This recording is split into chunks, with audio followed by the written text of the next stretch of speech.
در هیچ کجای جهان مظلومتر محرومتر از ما پیدا نمیشه. هنوز بعضیا ویزا نگرفتن. این شرکت هایی که امروز و فردا میکنن، اینا نصف کاروانشون ویزاشون آمدن، نصفشون نیامدن. معلوم نیست تا کی ویزاها برسن.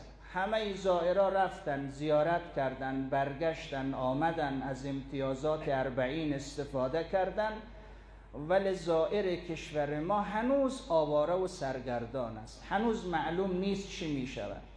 از مردم عراق ما گله نداریم، واقعا سپاسگزاریم. هیچ تبعیضی قائل نیست. از همون روز اول ویزاها رو دادن، فرق نمیکنه کدام کشور باشی، افغانستانی باشی، ایرانی باشی، ویزا رو دادن. ولی گله ما از برادران ایرانی ماست. من دیروز شنیدم، خدا کنه این خبر درست نباشه، شما هم ناامید نشید، گفتن 10,000 پاسپورت رو برگردانده. این انصاف است واقعا؟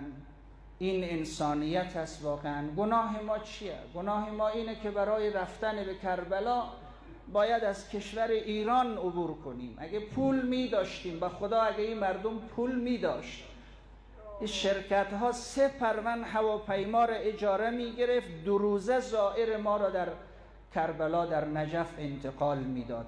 ولی چی کنیم؟ محرومیم، پول نداریم، گردن کج باید پشت سفارت ایران شب و روز بخوابیم، منتظر بمانیم. این گناه ماست. گناه دیگر ما هم اینه که صاحب نداریم. کسی نیست حق ما را بازخواست کند، کسی نیست یقش رو بگیرد. مگر 40 کربلا مال یک کشور است که یک کشور فقط امتیازش رو بگیرد؟ از موکب مجانی استفاده کند، از موتر مجانی استفاده کند، از نان مجانی استفاده کند. نوبت که به ما میرسد، امروز و فردا میکند، تعلل میکند، زائر ما برود برگردد امتیازات رو بگیرد، بعد به شما نوبت میرسد. خدا نگذرد از اونهایی که ما را محروم میکنند. خدا نگذرد از اونهایی که نمیگذارد ما این صحنه با شکوه را این روزا در 40 ببینیم، که وقت نوبت به ما میرسه که از این صحنه ها خبری نیست. غیر از زائرای افغانستانی شما دیگه زائر در کربلا نمیبینید، دیگه از پذیرایی خبری نیست. خدا از اینا نگذره که این همه در حق ما ظلم